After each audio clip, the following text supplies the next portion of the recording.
এবার আসলে hot issue হচ্ছে ছাগল কাণ্ড, যে কাণ্ডে জড়িত হয়ে ইফাত এবং তার বাবা মতিউর রীতিমতো হিমশিম খাচ্ছে। প্রথম আলোর একটি রিপোর্ট, ছাগল কাণ্ড। গত বছর ঈদে ইফাত একই খামার থেকে কেনেন 6টি পশু, যার দাম ছিল 30 লাখ টাকা। তো গতবার সে পার পেয়ে গেছে, এটি নিয়ে ভাইরাল হয়নি। এবার সেই ছাগলের ছবি নিয়ে যখন নাকি তিনি ছবি দিয়েছেন বেশ মনের উচ্ছ্বাসে, তখনই ধরা খেয়েছে। এখন সামাজিক যোগাযোগ মাধ্যম, গণমাধ্যম সব ঝাঁপায় পড়ছে। এখন এইটার উৎস খুঁজতে যে আবিষ্কার হলো মতিউর রহমানের ছেলে। তিনি মতিউর রহমানের তাহলে এত টাকা কোথায়? সে কাস্টমসে চাকরি করে এই টাকা কোথার থেকে আসছে এত?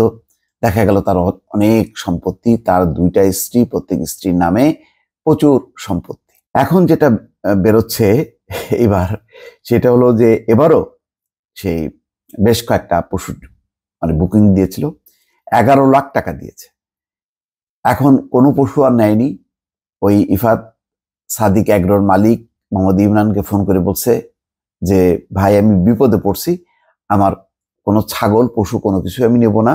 11 লাখ টাকার দাবিও সে ছেড়ে দিয়েছে। দেখেন, অবস্থা এমন বেকায়দায় যে ছাগল দূরে থাক, অন্য পশু দূরে থাক, সে যে বুকিং মানি দিল 11 লাখ টাকা, সেই টাকার দাবিও সে ছেড়ে দিয়েছে। কেননা এখন তো হিসাব দিতে হবে যে এই টাকার উৎস কোথায়।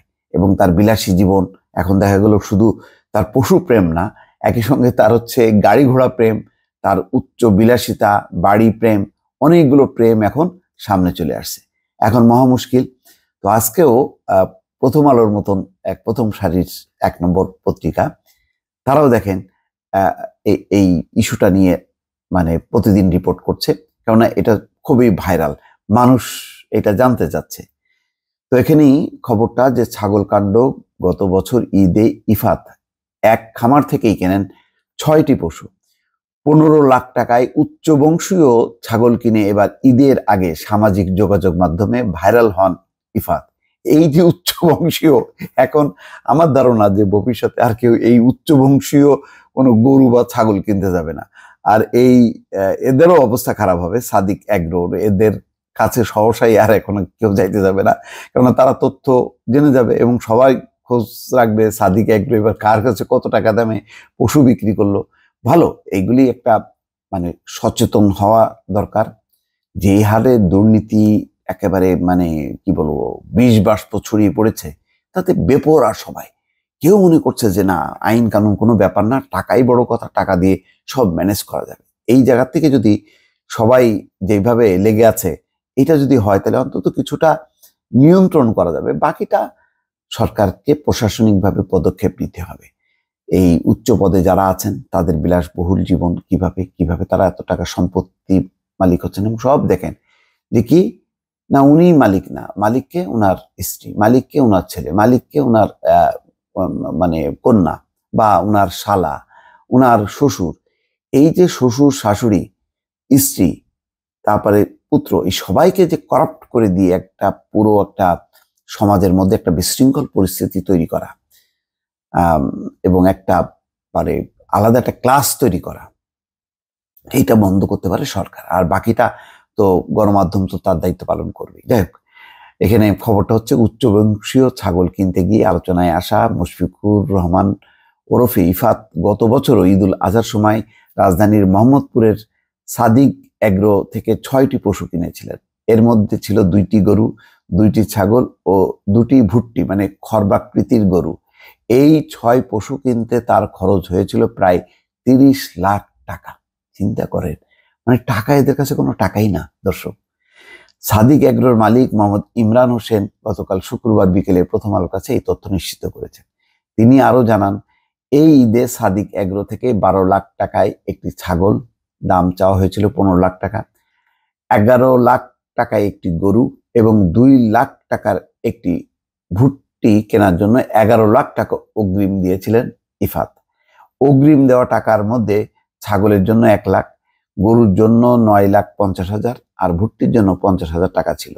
তবে ঈদুল আজহার অর্থাৎ 17 জুন, 2 দিন আগে মেসেঞ্জারে সাদিক এগ্রো কর্তৃপক্ষকে ইফাত জানান ছাগল নিয়ে তিনি বিপদে পড়েছেন। যে কারণে এবার গরু ছাগল নেবেন না, অগ্রিম দেওয়া 11 লাখ টাকার দাবিও তিনি ছেড়ে দিয়েছেন। মানে কি বলবো, মানে যাক, ইফাতের বায়না করা গরু ছাগল বিক্রি করা হয়নি বলে সাদিক এগ্রো কর্তৃপক্ষ প্রথম আলোকে জানিয়েছেন। 15 লাখ টাকায় প্রথম প্রাথমিক দর উচ্চবংশীয় ছাগল কিনে এবার ঈদের আগে সামাজিক যোগাযোগ মাধ্যমে ভাইরাল হন ইফাত। এরপর থেকে তার বিলাসী জীবনযাপনের নানা তথ্য সামাজিক যোগাযোগ মাধ্যমে প্রকাশিত হচ্ছে। ইফাতের বাবা জাতীয় রাজস্ব বোর্ডের সদস্য মতিউর রহমান। একজন সরকারি চাকরিজীবীর কলেজ পড়ুয়া ছেলে কিভাবে এত বিলাসী জীবনযাপন করতে পারেন তা নিয়ে প্রশ্ন উঠেছে। ফেসবুকে ব্যাপক সমালোচনার মুখে ইফাতের বাবা তাৎক্ষণিকভাবে ছেলের পরিচয়ও এড়িয়ে যাওয়ার চেষ্টা করেন। এড়িয়ে মানে কি, মানে রীতিমতো অস্বীকার করেন। আমি দেখেছি তার বক্তব্য যে মানে তার এইরকম নামে নাকি কোনো ছেলেই নেই। তবে ইফাতের পরিবারের ঘনিষ্ঠ ব্যক্তিরা বলেছেন ইফাতের মা শাম্মী আক্তার ওরফে শিবু মতিউর রহমানের দ্বিতীয় স্ত্রী, আর শাম্মীর বাবার বাড়ি ফেনীর সোনাগাজী উপজেলার আমিরাবাদ ইউনিয়নের সোনাপুর গ্রামে। শাম্মী ফেনী জেলা আওয়ামী লীগের সাধারণ সম্পাদক। দেখেন, গুরুত্বপূর্ণ একটা পোস্ট হোল্ড করে আছে এই ধরনের করাপ্ট এক লোকের কাস্টমস যার হাজবেন্ড চাকরি করেন। এটা নিঃসন্দেহে এটা বলার অপেক্ষা রাখে না যে এই টাকা কোনো সৎ উপায়ে অর্জিত টাকা না। এবং সংসদ সদস্য নিজাম হাজারীর আত্মীয়। ইফাতের বাবা মতিউর রহমান এনবিআর এর কাস্টমস এক্সারসাইজ ও ভ্যাট অ্যাপিলেট ট্রাইব্যুনালের প্রেসিডেন্ট। কি ট্রাইব্যুনালের প্রেসিডেন্ট? এই নিজে এটা করাপ্ট। তার মানে হলো সবাইকে এই ফাঁদে ফেলায় তাদের সাথে একটা করে ভাগবাটোয়ারা করে।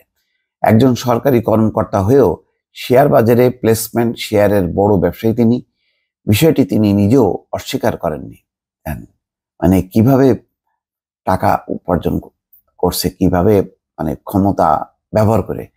বেসরকারি টেলিভিশন চ্যানেল এনটিভিতে এক সাক্ষাৎকারে মতিউর রহমান বলেছেন তিনি বিভিন্ন কোম্পানির প্রাথমিক গণপ্রস্তাব অর্থাৎ আইপিও ওই কোম্পানির মালিকদের কাছ থেকে কম দামে কিনে নিয়ে পরে বাজারে বেশি দামে বিক্রি করে অনেক মুনাফা করেছেন। তো যাই হোক, এখন হলো এই অবস্থা। ঈদের আগের দিন সাদিক এগ্রো ছাড়াও বিভিন্ন খামার থেকে কোরবানির পশু কিনেছেন ইফাত।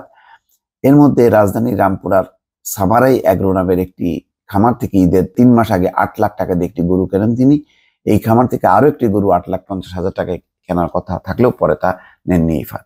দেখ, এগুলি হলো কি এক ধরনের মানে বিলাসিতা এবং দেখানো যে আমি এতটা গরু কিনলাম, মানে মানে শো করা। এই যে টাকার গরম তো কেউ লুকায় রাখতে পারে না, এটা তো দেখাইতে হয়। সে দেখাচ্ছে গরু ছাগল কেনার মধ্য দিয়ে, তারপরে গাড়ি কেনার মধ্য দিয়ে, তারপরে পোশাক আশাক, তারপরে দামি দামি বাড়িতে থাকা। হ্যাঁ, এইগুলো তো ভালো। এই সামাজিক যোগাযোগ মাধ্যম, গণমাধ্যম সবাই মিলে যদি একটু ধরে বসে তাহলে অন্তত কিছুটা সমাজের চোখ মুখ খুলবে, আর সরকারও হয়তো একটু মাথায় ঢুকাবে যে আসলে কি হচ্ছে। দর্শক ভালো থাকবেন, আল্লাহ হাফেজ।